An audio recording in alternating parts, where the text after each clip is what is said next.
नवीन घडामोडी पाहण्यासाठी आपल्या बारामती झटका या यूट्यूब चॅनलला सबस्क्राइब करा व बेल आयकॉन दाबा म्हणजे ताज्या घडामोडी आपणापर्यंत पोहोचतील। माळशिरस तालुक्याच्या जडणघडणीमधील सहकार महर्षी शंकरराव मोहिते पाटील, कर्मवीर बाबासाहेब माने पाटील व धर्मवीर सदाशिवराव उर्फ सदुभाऊ माने पाटील या त्रिमूर्तींनी प्रतिकूल परिस्थितीत माळशिरस तालुक्यात नंदनवन फुलवले। याच्या साक्षीदार असणाऱ्या स्वर्गीय श्रीमती लीलावती सदाशिवराव माने पाटील यांचे आज शुक्रवार दिनांक 30 ऑगस्ट 2024 रोजी पाटील वस्ती बागेचीवाडी तालुका माळशिरस येथे प्रथम पुण्यस्मरण संपन्न झाले। या प्रथम पुण्यस्मरणानिमित्त सद्गुरू श्री काळे महाराज यांचे उत्तराधिकारी श्री क्षेत्र कणेरी येथील मठाधिपती हरिभक्तपरायण लक्ष्मण महाराज कोकाटे यांच्या सुश्राव्य कीर्तनाचे आयोजन करण्यात आले होते। स्वर्गीय श्रीमती लीलावती सदाशिवराव माने पाटील यांना 4 मुली व 1 मुलगा हिंदूराव माने पाटील तसेच सून, जावई, नातवंडे, परतोंडे असा परिवार आहे। या प्रथम पुण्यस्मरणावेळी मोहिते पाटील, माने पाटील व माने देशमुख या परिवारासह तालुक्यामधील व तालुक्याबाहेरील नातेवाईक, मित्रमंडळी, राजकीय, सामाजिक, शैक्षणिक, कला, क्रीडा आणि कृषी अशा विविध क्षेत्रातील मान्यवर उपस्थित होते। यावेळी हरिभक्तपरायण लक्ष्मण महाराज कोकाटे यांनी आईची महती सांगून श्रोत्यांना मंत्रमुग्ध केले। या कीर्तनानंतर आरती व पुष्पवृष्टी करण्यात आली। यानंतर उपस्थित सर्वांनी महाप्रसादाचा लाभ घेतला। तर पाहूयात आपण हरिभक्तपरायण लक्ष्मण महाराज कोकाटे यांचे सुश्राव्य कीर्तन।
Hey,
वैकुंठवासी हरिभक्तीपरायणा आदरणीय वंदनीय आईसाहेब लीलावती काकीजी त्यांच्या पहिल्या पुण्यतिथीसाठी एकत्रित आलेलो आहोत. बोलायचं म्हटलं तर वारकऱ्यासारखा पंथ नाही, सद्गुरू सारखा सज्जन नाही, भगवान श्रीकृष्णासारखा सखा नाही आणि आईसारखं परम दैवत नाही. न मातुः परदैवत. आईची पुण्यतिथी आहे. हे मोठं घराणं माने पाटील, त्यात थोरले वैकुंठवासी आदरणीय वंदनीय बाबासाहेब पाटील, दुसरे आदरणीय वंदनीय वैकुंठवासी सदुभाऊ पाटील, बरोबर आहे ना क्रम? आणि तिसरे आता जे यशवंत नगरला आपल्या सर्वांचे आवडते आदरणीय वंदनीय माननीय बांधकाम मंत्री म्हणून, पाटबंधारे मंत्री म्हणून ज्यांनी महाराष्ट्राची सेवा केली असे आदरणीय वंदनीय श्री विजयसिंह मोहिते पाटील, त्यांचे वडील शंकररावजी मोहिते पाटील, हे तिघजण सख्खे बंधू. त्यातले 2 नंबरचे हे मोठं घराणं असल्यामुळं लोकांची ये-जा उडवस असे, त्यामुळं येणाऱ्या लोकांचं जे करायचं असतं ते मातामाऊलीने करायचं असतं. तर त्यामध्ये काकींचा विशेष असा सगळ्यांच्या बरोबर सहभाग असे. दुसरी गोष्ट की काकींचे मालक काही कारणाने जगातून निघून गेले आणि कमी वयातच निघून गेले. मला आज कळालं की फक्त समोर संसदच्या आदरणीय श्रीयुत शिला काकीजी बसलेले आहेत, तेवढेच एक बहीण आहे, त्यात हिंदराव पाटील, हे दोघं. पण ते मला लिहून दिलं त्याच्यामध्ये 4 बहिणी असा उल्लेख आहे. तेव्हा हे 4 बहिणी आणि माझा भार त्यांना अशा प्रकारे एकाएकीच अचानक आम्हाला सांभाळण्याची जबाबदारी त्यांच्यावर पडली. परंतु त्यांनी आम्हाला विशेष असे संस्कार दिले. दुसरी गोष्ट त्यांच्या सासूबाई आदरणीय वंदनीय कृष्णाबाई, त्यांना बाईसाहेब असं म्हणत असत.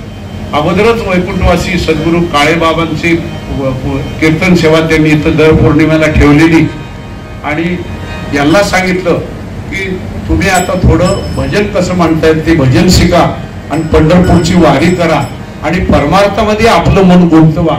त्यानुसार काकींनी आपलं परमार्थामध्ये मन गुंतवलं. साधू संतांची सेवा, पंढरपूरची वारी, जवळजवळ 35 वर्षे त्यांनी वारी केली. बऱ्याच वेळेला आम्ही बारामतीवरून वारीला येत असो, काकींची आमची बऱ्याच वेळेला भेट झालेली आहे. आणि याच बरोबर वैकुंठवासी अक्कासाहेबांची मला आठवण आली. गजानन महाराज शेगाव, तिथं अक्कासाहेब आणि वैकुंठवासी, अक्कासाहेब वैकुंठवासी काकी असे मिळून तिथं. आणि मला फोन केलेला, महाराज तुम्ही जर इथं वारीला आला असता तर गजानन महाराजांची इथे या.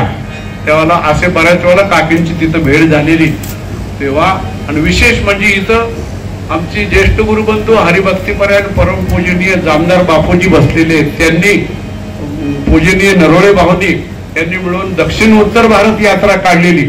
तर दक्षिण भारताला होते का, पण उत्तर भारताच्या यात्रेला काकी आम्ही मिळून होतो. आणि मी, काकी आणि आणखी एक होतो, यांनी 2:30 वाजता निघालो गिरनार पर्वत चढायला आणि तिथं सूर्योदयाच्या आत त्या निर्गुण पादुकाचं दर्शन घेतलं. मग सूर्योदय झाला. तेव्हा असं ते काटक शरीर होतं आणि भगवंताच्या भक्तीची विशेष अशी धारा त्यांच्या हृदयामध्ये वाहत होती. म्हणून ही एक विशेष आई या घराण्याला, जसं अक्का पण विशेष आई मिळाल्या तसं या काकी पण विशेष आई मिळाल्या. आई कोणाला म्हणायची, एक 2-4 वाक्य सांगतो. जिच्या हृदयामध्ये गायीचं वात्सल्य असतं तिला आई म्हणायचं. जिच्या हृदयामध्ये गायत्री मंत्राच्या लहरी असतात तिला आई म्हणायचं. जिच्या हृदयामध्ये हिमालयाची स्थिरता असते तिला आई म्हणायचं. जिच्या हृदयामध्ये गंगेचं पावित्र्य असतं तिला आई म्हणायचं. जिच्या मुखामध्ये वेद घोष चालला की तिथं जसं पावित्र्य असतं तसं नामाचं मुखामध्ये जिच्या पावित्र्य आहे अशी ही आई. जिच्या हृदयामध्ये पृथ्वीची क्षमा आहे. आणि ही सगळी लक्षणं आता बोललेलो ती काकींच्या आईसाहेबांच्या हृदयामध्ये होऊन गेली. महाराज सप्तशती नावाचा ग्रंथ आहे, त्याच्यामध्ये काही वाक्य आहेत. या देवी सर्व भूतेषु शांती रूपेण संस्थिताः नमस्तस्ये नमस्तस्ये नमस्तस्ये नमो नमः. कीर्ती श्रीर्वाक्य नारी नाम स्मृतिर्मेधा धृती. 10व्या अध्यायामध्ये ह्या विभूती सांगितलेल्या आहे. या देवी सर्व भूतेषु कीर्ती रूपेण संस्थिता. या देवी सर्व भूतेषु श्री रूपेण संस्थिता. या देवी सर्व भूतेषु वाचा रूपेण संस्थिता. या देवी सर्व भूतेषु स्मृती रूपेण संस्थिता. या देवी सर्व भूतेषु स्मृती रूपेण मेधा रूपेण संस्थिता. या देवी सर्व भूतेषु धृती रूपेण संस्थिता. या देवी सर्व भूतेषु क्षमा रूपेण संस्थिता. आणि या देवी सर्व भूतेषु भक्ती रूपेण संस्थिता. या सगळ्या रूपाने सगळ्यांच्या हृदयामध्ये ही आईच काय विराजमान झालेली आहे. म्हणून जगामध्ये सगळ्यात पवित्र हा कुठली असेल तर ती आई आहे. ज्यांना आपल्या आईला आई म्हणाय मिळालं ते भाग्यवान आहेत. मी असा करंटे कपाळाचा आहे, मला आई म्हणाय मिळालंच नाही. माझी आई थोरली असल्यामुळे माझे धाकटे चुलते भाभी म्हणत असत आणि ते ऐकून आम्ही भाभी म्हणायला मिळालो. असो, तेव्हा एक कुटुंब हे आहे, त्याच्यामध्ये कुटुंब एक शरीर आहे, त्याच्यामध्ये डोक्याच्या ठिकाणी वडील असतात तर हृदयाच्या ठिकाणी आई असते. मोडकं तोडकं इंग्रजी येतं मला, त्या एखादं वाक्य सांगायचं, father is head of the house आणि mother is heart of the house.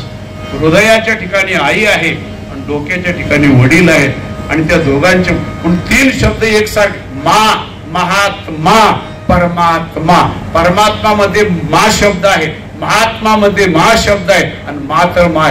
आई वडील आपल्याला हा देह देतात, त्याला संस्काराची शिदोरी देऊन जगाच्या प्रांगणात आई उभी करते, यांच्या उपकारातून उतराय होत नाही. नंतर परमात्मा, विश्वंभर या नावाने प्रत्येकाचं उदरभरण भगवंत करत असतात म्हणून ते मा आहेत. आणि जीवनाचं सार्थक साफल्य करणारे संत महात्मे आहेत म्हणून ते सुद्धा काय, तुम्ही संत माय बाप कृपावंत. म्हणून जसं भरत शत्रूने म्हटलं की कैकेयी माता आठवते, जसं रामराय म्हटलं की कौशल्य माता आठवते, कृष्ण म्हटलं की यशोदा मैया देवकी माता, त्याप्रमाणे लीलावती माता म्हटलं की हिंदूराव शीला काकेजी त्यांच्या बहिणी, त्यांचं नाव घेतलं की ह्या आई आठवल्या करीत राहत नाही. तेव्हा अशी आई प्रकर्षाने आज 1 वर्ष पाठीमागे या देहातून निघून गेली. 1 वर्ष झालेलं आहे आणि या निमित्ताने झाला प्रेतरूप शरीराचा भाव, लक्ष्येला ठाव स्मशानीचा.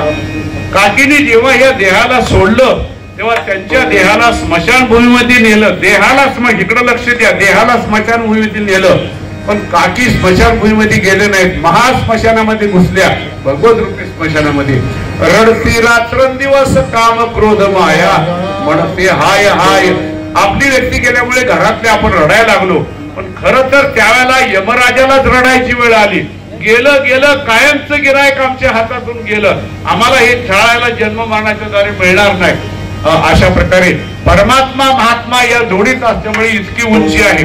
त्याच्या पुढे त्याला पुढे म्हटलेलं आहे की फिरविला घट. तो घट हिंदूराव पाटलांनी 3 वेळा फिरवला आणि हे फोडला. तसं पाहिलं तर घट म्हणजे देहामध्ये काकी होत्या. भगवंताच्या सेवेमध्ये, वारीमध्ये, नामस्मरणामध्ये आलेल्यांची सेवा करण्यामध्ये त्यांनी आपला देह झिजविला. फिरवेला घट फोडीला चरणे, महावाक्य दोन्ही बोब झाली. आणि त्यावेळेला त्याने एक आवाज दिला, कोणता? मी लीलावती नाही, माने नाही, मी या गावची नाही, ब्रह्मपुरी वास, ब्रह्मपुरी हे माझं गाव आहे. आणि म्हणून चिदानंद रूप शिवोहम, मी वासुदेव तत्वता, मी भगवत स्वरूप आहे, हे आवाज केला. दिले तिळांजळी कुळनाम रूपाशी. ज्या दिवशी देह ठेवला त्या दिवशी लीलावती आणि माने कुळाला तिळांजली दिली. शरीर ज्याचे त्या आणि पंचमहाभूतांचा देह प्रकृतीला दिला.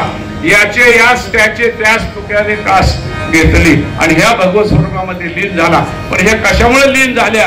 तुका म्हणे रक्षा झाली आपे आप, उजाडीला दीप गुरु कृपे.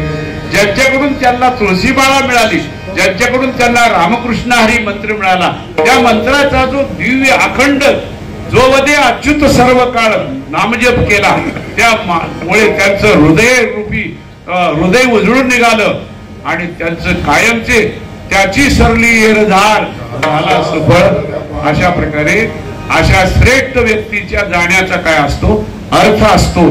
म्हणून त्या ठिकाणी सामान्य माणसाचं मरण म्हणजे त्याला यम किंवा यमदूत न्यायला येतात, यांचा आत्मा सापडत नाही, कारण व्यापक आत्म्यामध्ये हे लीन झाल्या.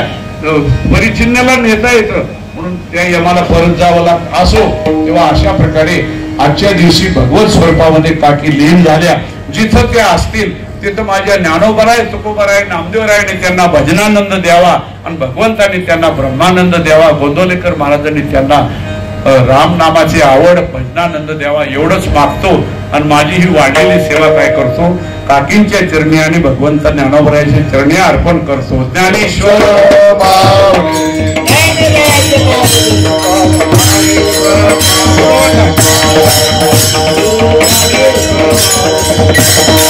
जय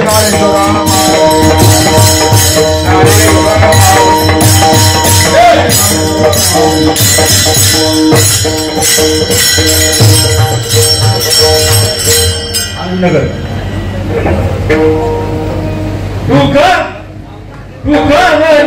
माझे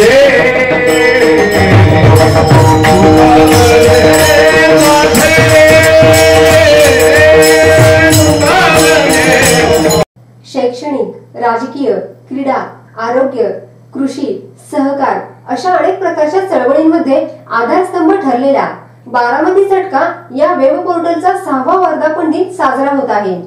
बदलत्या काळानुसार बारामती झटका साप्ताहिकाचे बारामती झटका वेब पोर्टल मध्ये रूपांतर झाले.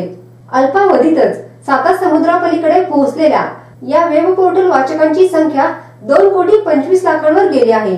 तसेच बारामती झटका युट्यूब चॅनल पाहणाऱ्या प्रेक्षकांची संख्या 1,10,00,000 पर्यंत पोहोचली असून 53,000 सभासदांनी चॅनल सबस्क्राईब केला आहे. आजपर्यंत साप्ताहिक, न्यूज पोर्टल व युट्यूब चॅनलला आपण सर्व प्रेक्षकांनी सहकार्य केले त्याबद्दल मनापासून धन्यवाद. बारामती झटका वेब पोर्टलच्या 6व्या वर्धापन दिनानिमित्त आपण आपली वैयक्तिक, संस्थेची, फार्मची तसेच कंपनीची जाहिरात देऊन सहकार्य करावे. आपल्या सहकार्याची आवश्यकता आहे. नवीन तंत्रज्ञानाचा वापर करून ग्रामीण भागातील जनतेपर्यंत पोहोचून जनतेच्या अडीअडचणी सोडवण्याचा प्रयत्न नेहमीच करणार आहे. आतापर्यंत ज्या पद्धतीने सहकार्य केलं तसं सहकार्य इथून पुढेही करत राहाल अशी अपेक्षा. आपला विश्वासू श्रीनिवास शिवाजीराव कदम पाटील. Mobile number 9850 10 49 14 97 66 70 35 14.